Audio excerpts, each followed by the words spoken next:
Malam itu, tragedi berdarah terjadi.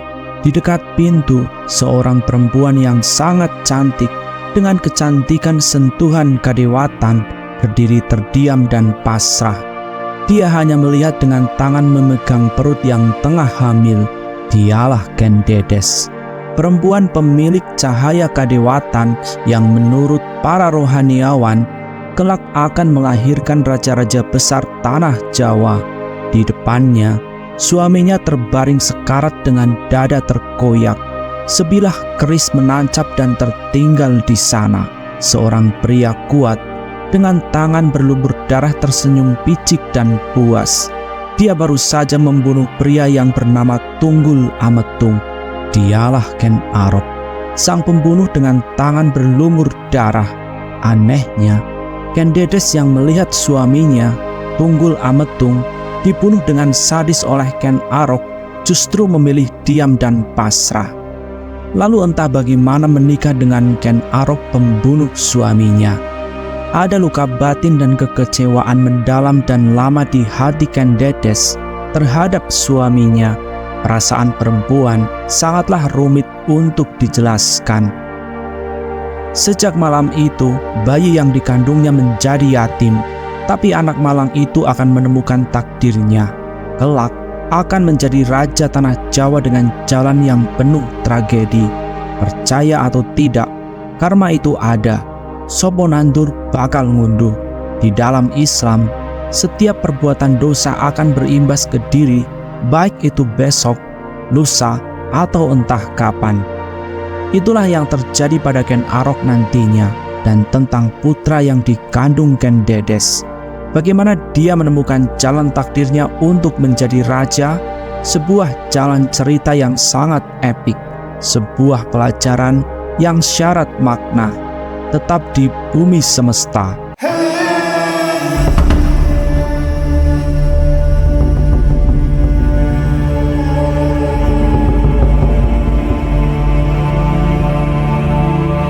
Ken Arok adalah politikus dan pemain siasat yang handal. Dia berhasil membunuh Tunggul Ametung, pemimpin Tumapel, lalu menjadikan Kebo Ijo sebagai kambing hitam atas pembunuhan Tunggul Ametung. Jadi, nama Ken Arok tetap bersih dan tetap dikenal sosok hebat dan bijak untuk memimpin. Kecerdasannya berpolitik membuat Ken Arok mendapat dukungan banyak pihak, lalu dengan mudah menggantikan Tunggul Ametung menjadi pemimpin Tumapel.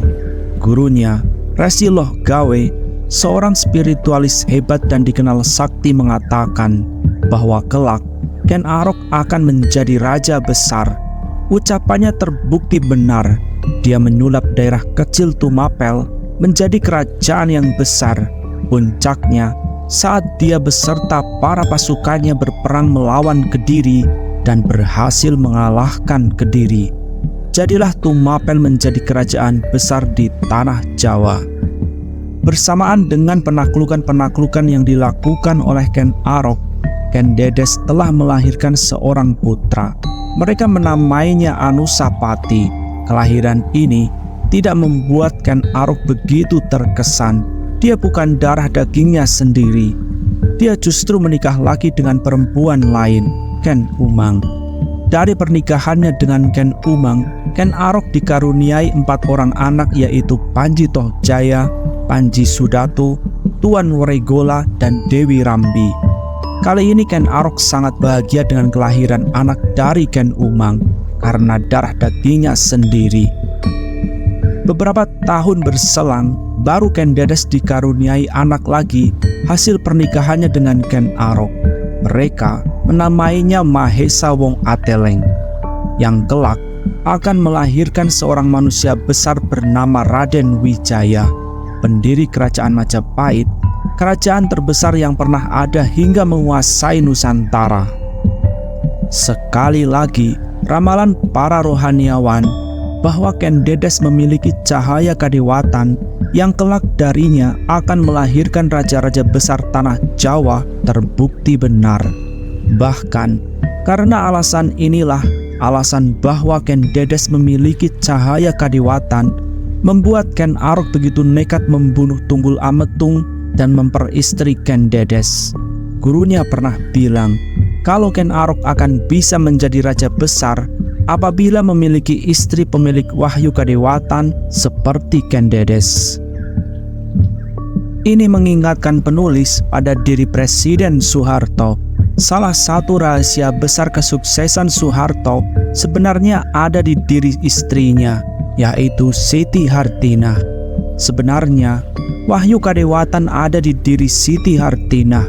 Maka ketika Ibu Siti Hartinah wafat, banyak spiritualis Jawa mengatakan bahwa wahyu kaprabon pada diri Soeharto telah sirna.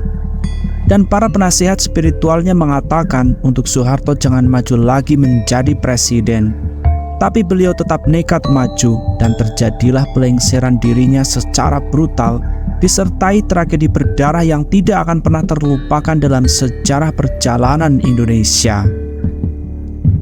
Kembali ke keluarga Ken Arok dan Ken Dedes. Anak dalam kandungan Ken Dedes saat peristiwa berdarah tewasnya Tunggul Ametung, yaitu Anusapati, mulai tumbuh besar. Dari masa kanak-kanak, dia sudah terlihat cerdas dan cakap dan memiliki aura kewibawaan tersendiri dari sorot matanya yang tenang dan dalam, namun sulit ditebak. Tapi Anusapati tumbuh sebagai anak yang kesepian dan tersisihkan. Ken Arok selalu memanjakan dan memperlakukan istimewa semua anaknya, kecuali Anusapati. Dia dikucilkan dan tidak mendapat kasih sayang dari Ken Arok. Anusapati tidak tahu apa yang salah dengan dirinya. Mengapa sosok yang dikenal sebagai ayahnya, yaitu Ken Arok, tidak menyayangi dan mempedulikannya. Jadi pada momen-momen tertentu, Anusapati lebih memilih menyendiri dalam keheningan hutan dan tempat sunyi lainnya.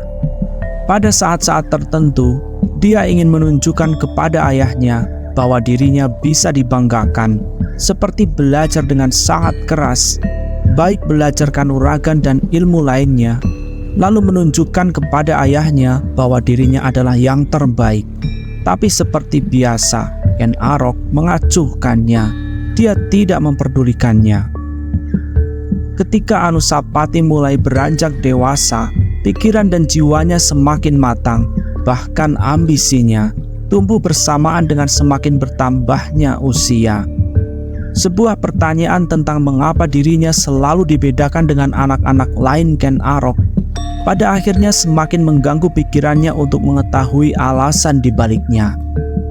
Anusapati mengatur rencana, lalu menyudutkan ibunya Ken Dedes untuk mengungkap fakta sebenarnya tentang jati dirinya. Dalam tangis dan rasa bersalah, akhirnya Ken Dedes mengungkap fakta yang terkubur selama belasan tahun. Ken Dedes menceritakan semua, bahwa sebenarnya dirinya bukanlah anak kandung Ken Arok, melainkan anak dari Tunggul Ametung, penguasa Tumapel sebelumnya, yang telah tewas dibunuh oleh Ken Arok. Mendengar cerita sebenarnya ini, Anusapati sangat terpukul. Dia pergi meninggalkan istana sampai beberapa hari dalam ketidakpastian kemana arah tujuannya. Seorang pria tua yang konon adalah pengikut setia Tunggul Ametung menemuinya, lalu menceritakan semua, bahkan tentang legenda keris Empu Gandring, keris keramat terkutuk yang memiliki jalan takdir untuk membunuh para raja tanah Jawa. Pertemuannya dengan pria tua membuatnya menemukan tujuan baru dalam hidupnya. Dia seakan tahu untuk apa dirinya dilahirkan. Ken Arok terlihat sangat kuat hingga tidak mungkin dirinya untuk membalas dendam kematian ayahnya. Tapi setelah mendengar tentang keris Empu Gandring yang memiliki jalan takdir membunuh para raja, Anusapati memiliki kesempatan untuk balas dendam. Dia kembali ke istana dengan tujuan baru.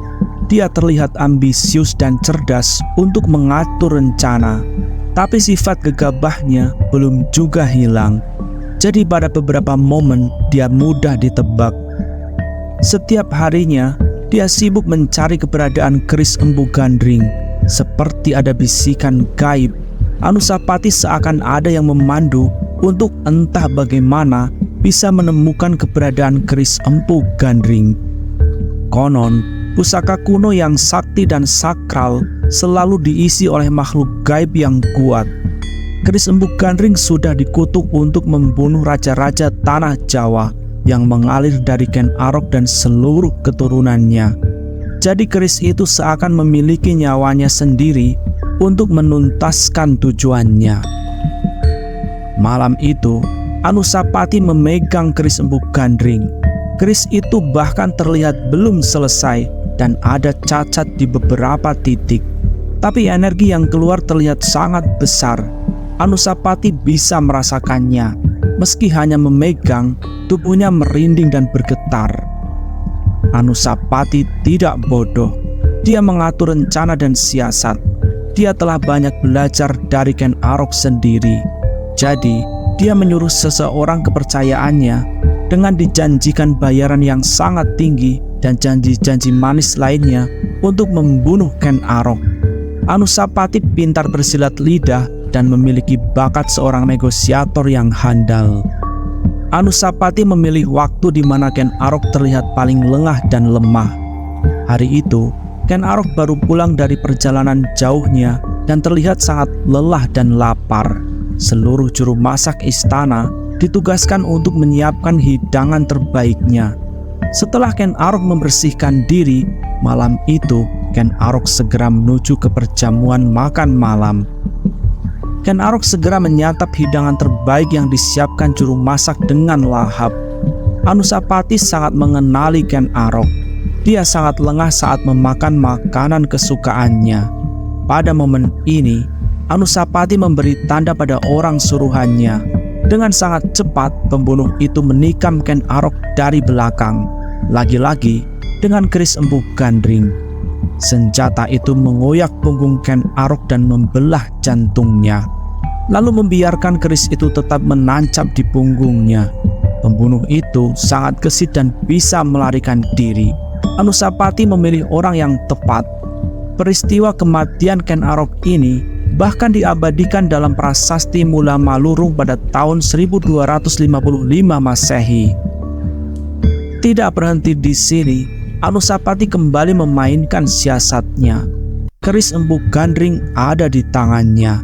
Pada malam yang ditentukan, Anusapati menemui orang suruhannya yang telah membunuh Ken Arok atas perintahnya sendiri.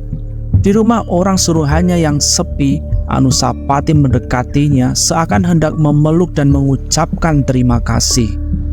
Lalu secepat kilat mengayunkan keris Empu Gandring dan menusuk perutnya. Belum juga mati, Anusapati menghujamkannya berkali-kali hingga dia benar-benar tewas.